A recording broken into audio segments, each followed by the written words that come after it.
1,100여 명의 집단 감염이 발생한 서울 동부구치소에서는 수용자 12명이 추가로 확진됐습니다. 특히 직전 전수검사에서 제외됐던 여성 수용자들 사이에서 처음으로 확진자가 나와 법무부의 안이한 대처에 또 한 번 질타가 뒤따를 것으로 보입니다. 임성호 기자가 보도합니다.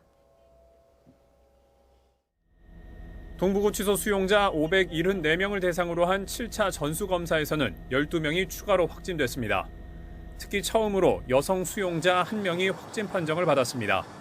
법무부는 앞서 5차 전수검사에 이르기까지 여성 수용자들이 확진된 적이 없다며 6차 검사 대상에서는 제외했습니다. 이후 여론의 문매를 맞고 7차 검사 대상에 다시 포함했는데 확진 환자가 나온 겁니다. 감염 경로는 오리무중입니다.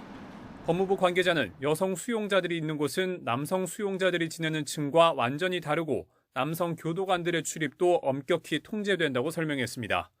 또 확진된 여성 수용자는 수용동 밖으로 나간 적이 거의 없는 것으로 안다며 현재 CCTV 확인 등을 포함한 역학조사가 진행 중이라고 설명했습니다.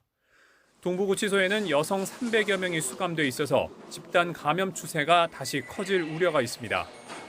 법무부의 부실 대응 논란은 그간 끊이지 않았습니다. 지난달 동부구치소에서 집단 감염이 본격화했을 때는 밀접 접촉자와 비접촉자를 제때 격리하지 않고 뒤섞어 논란이 됐고 예산 부족을 이유로 수용자들에게 마스크를 지급하지 않다가 논란이 커지자 지난 6일에야 매일 한 장씩 지급하는 것으로 방침을 바꾸기도 했습니다. 집단 감염 예방을 위해 수용자에게 매일 한 매의 마스크를 지급하고 전체 교도소에 해당되는 부분 조치임을 알려드립니다.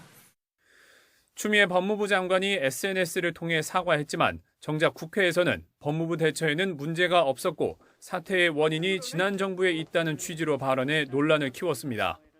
현재 모든 구치소가 수용률이 140% 넘는 거고요. 그런 밀집 수용 때문에 아마도 동부구치소 같이 이명박 정부 당시에 이 초고층형 밀집 수용시설 지은 것 같습니다. 추 장관은 현재 법무부 노조와 야당으로부터 구치소발 집단 감염을 초래한 혐의로 고발된 상황입니다. 또 동부구치소에서 확진된 수용자 4명도 정부를 상대로 손해배상 청구 소송을 낸 터라 사태 확산과 관련한 법무부 책임론은 더욱 커질 것으로 보입니다. YTN 임성호입니다.